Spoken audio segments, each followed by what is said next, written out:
company says this will be one of the most sophisticated general-purpose humanoid robots on the planet.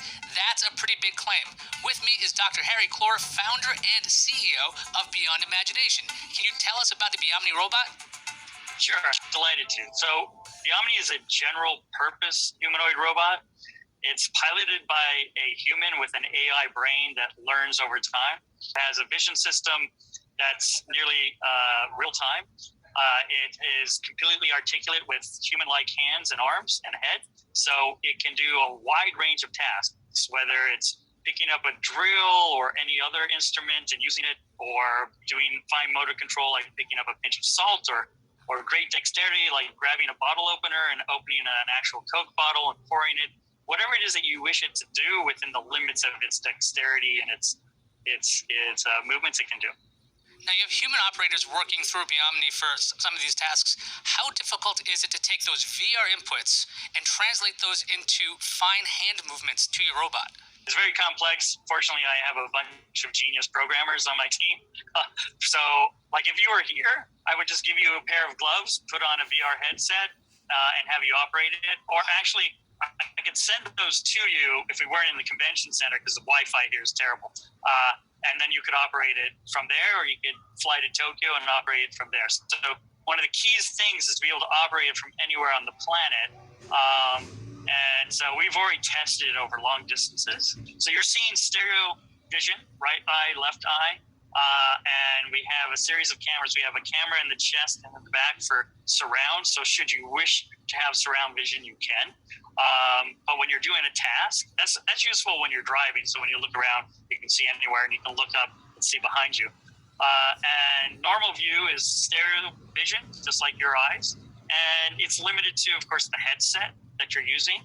And we are agnostic to VR headsets. And then you control through gloves so that you can naturally control the robot. You can also hear like human ears and speak through the robot. One of my uses would immediately be, once I have multiple robots, this is the first one, I'll stick one in my mom's house. She's 92. She has 3 caretakers to help take care of her. I'm 1,000 miles from her. I would be able to pop in, make her meals in the morning, be able to go in the garden with her, play games, help her get her pills, and so would my other family members. So one of the first uses of this in terms of the general public is be able to solve the elderly crisis. Now, you've done some real-world tests at an elderly care facility. That's correct, right? So could you tell us how that went and what you learned from it?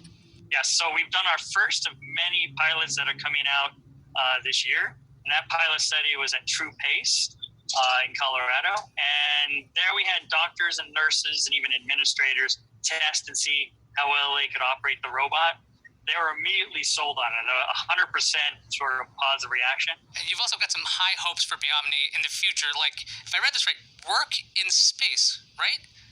Yeah, so we are partnered today with Zero G, and so we're at the Zero G booth, so Zero G and Beyond Imagination. We're going to be, in the future, putting Biomni on their Zero G flights where they do experiments.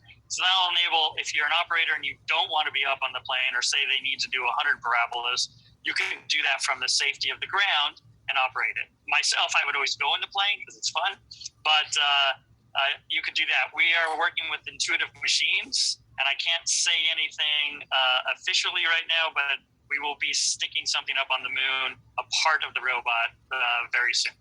That sounds wild. Now, on your site, you have an equation on your site that reads humans plus Biomni platform VR plus Biomni plus ever-evolving AI brain.